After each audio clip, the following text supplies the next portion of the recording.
नहमदुहु व नसल्ली अला रसूलिल करीम अम्मा बाद फ़अऊज़ु बिल्लाहि मिनश शैतानिर रजीम बिस्मिल्लाहिर रहमानिर रहीम इन्नल्लाहा व मलाइकतहु युसल्लूना अलन नबी या अय्युहल्लज़ीना आमनू सल्लु अलैहि व सल्लिमू तस्लीमा। बेशक अल्लाह ताला और उसके फरिश्ते नबी मुकर्रम सल्लल्लाहु अलैहि वसल्लम पर दुरूद भेजते हैं। ऐ ईमान वालों, तुम भी आप सल्लल्लाहु अलैहि वसल्लम पर बहुत दूध भेजा करो, सलाम भेजा करो। मोदी सामीन अस्सलाम वालेकुम।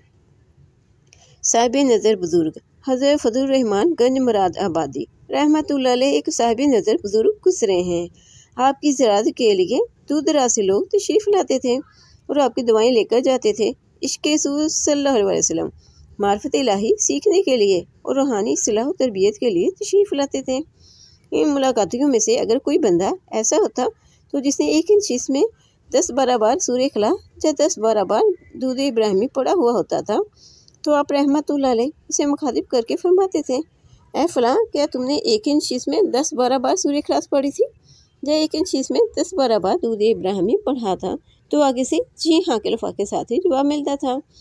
हज़रत साहब फरमाया करते थे, कुरान का अपना नूर है, दूध का अपना नूर है, और दूसरी पढ़ने वाले के सीने में जहाँ नूर होता है वहाँ उसके सीने से खुशबू भी महसूस होती है। सुभान अल्लाह। उन्होंने दुरूद का जायका चखा हुआ था, उन्होंने दुरूद की खुशबू पाई हुई थी, उनके दिल की आंखें खोली हुई थी। दुरूद शरीफ से हासिल होने वाले इल्म का जायका हर बंदा महसूस नहीं कर सकता। इस इल्म की समझ खुश वक्त पर ही खुलती है, क्योंकि दुरूद शरीफ से हासिल होने वाला इल्म इतना हाई लेवल पे होता है जिसको हर बंदा नहीं समझ सकता। इसको समझने के लिए इस लेवल की रूहानियत चाहिए होती है। आशिक़ दुरूद अगर मुसलसल कोशिश में लगा रहे, दुरूद शरीफ के साथ जुड़ा रहे, तो एक वक्त ऐसा आता है दुरूद शरीफ के उलूम इसकी समझ में आने लगते हैं, दुरूद शरीफ के राज उस पर खुलने लगते हैं, दुरूद शरीफ के बैदों से उसे आशनाई मिलने लगती है। सुभान अल्लाह। दुरूद शरीफ की बरकत कई पुश्तों तक हज़रत हुज़ैफ़ा बिन यमान मोहम्मद राज़दार नबूवत सल्लल्लाहु अलैहि वसल्लम से मरवी है कि दुरूद शरीफ के नवारो फ़वाइद औलाद दर औलाद कई पुश्तों तक चलते रहते हैं। दुरूद शरीफ के बरकत से मसाइब हल हो जाते हैं। तवक्कुल हज़रत ख्वाजा तवक्कुल शाह अंबालवी रहमतुल्लाह अलैह ने फरमाया, हमने देखा है कि बलाएं जब उतरती हैं तो घरों का रुख करती हैं, मगर जब दुरूद शरीफ पढ़ने वाले के घर पर आती हैं तो वो फरिश्ते जो दुरूद शरीफ के खादिम हैं वो इस घर में बलाओं को नहीं आने देते, बल्कि इनको पड़ोस के घरों से भी दूर फेंक देते हैं। सुभान अल्लाह। हज़रत शाह गुलाम अली दहलवी रहमतुल्लाह अलैह फरमाते हैं कि एक दफ़ा दोज़ख का खौफ मुझ पर गालिब हुआ।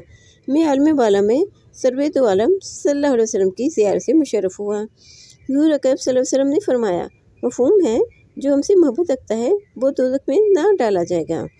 हज़रत वासिफ़ अली वासिफ़ रहमतुल्लाह अलैह फरमाते हैं कि दूषी पढ़ने वाले को दोज़ख में ना डाला जाएगा। अगर उसको दोज़ख में डाला गया और उसे दूध पढ़ लिया तो दोज़ख को ठंडा होना पड़ेगा।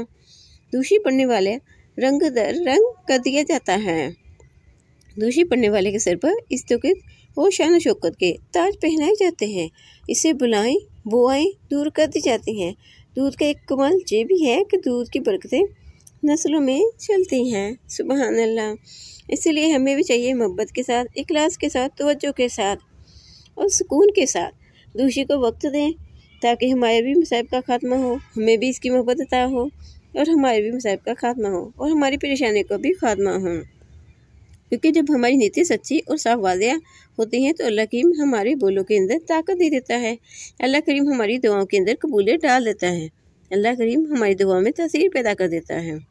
हमारी दुआओं में कबूलियत ताकत दी जाती है जब हम किसी के लिए या अपने लिए दुआ करते हैं तो अल्लाह ताला ज़रूर कबूल फरमाता है। इसीलिए चाहे कि हम भी दुआ के अव्वल आखिर में दूसरी को पढ़ा करें, ताकि हमारी दुआ में भी कबूलियत का असर शामिल हो जाए। आखिर में अल्लाह ताला से दुआ है कि हमें भी मोहब्बत के साथ, तवज्जो के साथ, इखलास के साथ दूरुद सलाम पढ़ने, पढ़ाने, लिखने, लिखवाने और इसके नशोशात करने की तौफीक अता फरमाए। आमीन सुआमीन बिजाहिल नबील अमीन करीम।